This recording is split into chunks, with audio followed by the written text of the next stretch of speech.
The universal news drivers help us evaluate how newsworthy information is. But when news editors and producers are making editorial judgments to decide which stories to allocate their resources to, the news values are not the only factor. They also try to strike a balance between what the audience wants to know and what it might need to know.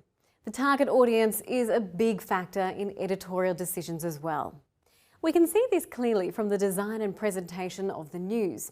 Magazine covers, for example, not only suggest how much time and space are given to main stories, but also visualise the tone of the coverage they've catered for in their intended readers.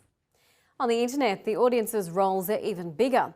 While many newsroom leaders exercise their judgment each day to select a mix of interesting and important stories, users are not necessarily clicking the mixture of stories, as we discussed in the first week. Many people get news from search engine results and social media. The list of stories you see are determined by the mathematical formulas known as algorithms that take into account our preferences.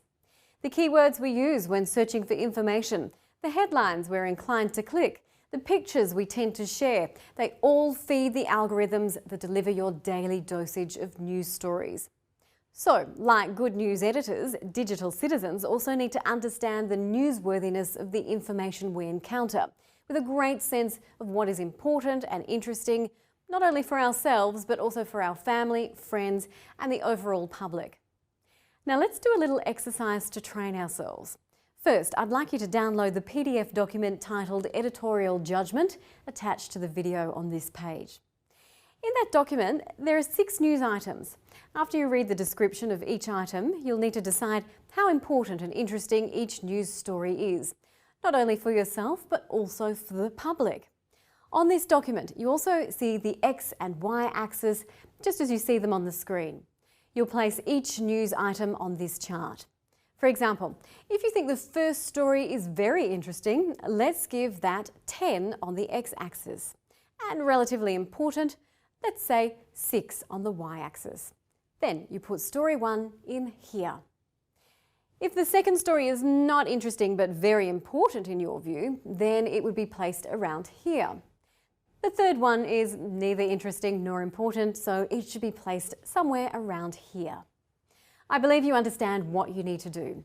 If you'd like to compare your chart with fellow Coursera learners, you can post yours in the forum discussion and explain the rationale behind your editorial judgment. I've asked 2 students to do this exercise, and their sample charts and writings are also attached to this video under the title Sample Students' Work.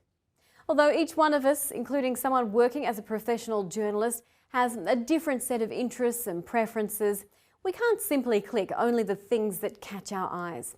We need to make a conscious effort to look for more.